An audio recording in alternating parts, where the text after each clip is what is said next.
గతంలో పలు అనువాద చిత్రాల ద్వారా తెలుగు ప్రేక్షకులకు సుపరిచితమైన నటుడు అథర్వ మురళి. తెలుగులో కూడా గద్దెలకొండ గణేష్ చిత్రంలో ఒక కీలక పాత్ర పోషించి ఆకట్టుకున్నాడు.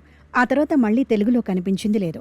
తాజాగా ఇదయం మురళి తమిళ డబ్బింగ్ చిత్రంతో ప్రేక్షకుల ముందుకొచ్చారు. ఆకాష్ భాస్కరన్ దర్శకత్వం వహించిన ఈ చిత్రాన్ని తెలుగులో హృదయం మురళి పేరుతో రిలీజ్ చేశారు. ప్రీతి ముకుందన్, కాయాదు లోహర్ కథానాయకులు, తమన్, ఎన్ఎం నిహారిక ఇతర ముఖ్య పాత్రధారులు. మైత్రి మూవీ మేకర్స్ సంస్థ దీనిని తెలుగులో విడుదల చేసింది. మరి ఈ సినిమాకు ఎలాంటి స్పందన లభిస్తుందో చూద్దాం.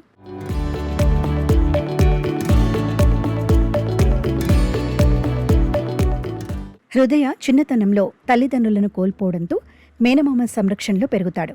అతనొక ఇంట్రోవర్ట్, ఏదీ త్వరగా చెప్పలేడు. కాలేజ్ చదువుతున్న రోజుల్లో సమంతతో ప్రేమలో పడతాడు. ప్రేమను ఎక్స్ప్రెస్ చేయడం ఆలస్యం కావడంతో ఆమె దూరం అవుతుంది. మరో స్టేజ్లో ఫ్రెండ్ సచిన్ ప్రియురాలు లాడో ఫ్రెండ్ ఆముదాతో పరిచయం ఏర్పడుతుంది. మళ్ళీ అదే స్టోరీ. ప్రేమలో పడటం, చెప్పలేకపోవడం. ఆ అమ్మాయి కూడా వృత్తిరీత్యా వేరే చోటికి వెళ్లిపోవడంతో దూరం అవుతారు. ఇక లైఫ్లో సెటిల్ అవ్వడానికి మామయ్యతో కలిసి తమ డ్రీమ్ ప్రాజెక్ట్ అయిన న్యూస్ ఛానల్ ప్రారంభిస్తారు. లైఫ్ అంతా బాగుంది అనుకుంటున్న తరుణంలో పాత ప్రియురాలు సమంత మరోసారి తారసపడుతుంది. తన ప్రేమను వ్యక్తపరచడంలో మళ్లీ ఆలస్యం చేసి ఆ అమ్మాయిని మిస్ చేసుకుంటాడు. ఇవన్నీ పక్కన పెట్టి తన మామ మినిస్టర్ కూతురు అదితితో పెళ్లి కుదుర్చుతాడు. ఆ తర్వాత ఏమైంది? ప్రేమించి కూడా ఇద్దరు అమ్మాయిలతో ఆ ప్రేమను ఎందుకు వ్యక్తం చేయలేకపోయాడు?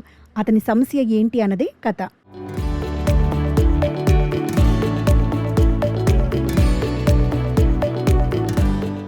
ప్రేమను వ్యక్తపరచలేని ఓ యువకుడి వన్ సైడ్ లవ్ స్టోరీ ఇదే.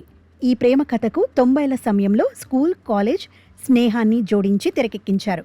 ఫస్ట్ హాఫ్లో సమంతతో ప్రేమ, స్కూల్లో సందడితో పాత జ్ఞాపకాలు నెమరవేసుకునేలా చేశారు. హృదయ సమంత లవ్ ట్రాక్ నవ్వులు పోయిస్తుంది. కాలేజ్ డేస్లో హృదయ అముదల లవ్ స్టోరీ, మరోపక్క తమన్ నిహారికల ట్రాక్తో సరదాగా సాగుతుంది. అముద ప్రేమను వ్యక్తపరిచే సమయానికి విరామం. ఆ తర్వాత తమన్ పెళ్లి తంతుతో సెకండ్ హాఫ్ మొదలవుతుంది. హీరో లవర్స్ అంతా మళ్లీ అతని జీవితంలోకి రావడంతో సినిమా రన్ కాస్త స్లో అవుతుంది. చూసిన సీన్నే మళ్లీ చూసిన ఫీలింగ్ కలుగుతుంది. కథలో కొత్తదనం లేకపోయినా స్నేహితుల మధ్య సాగే సరదా సన్నివేశాలను మాత్రం బాగా రాసుకున్నాడు దర్శకుడు.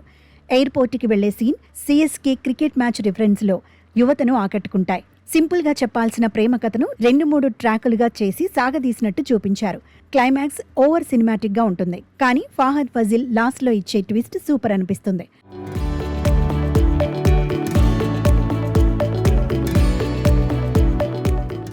హృదయం పాత్రలో అథర్వ చక్కగా ఒదిగిపోయాడు. గతంలోనూ ఆయన ఈ తరహా పాత్రలు చేశాడు.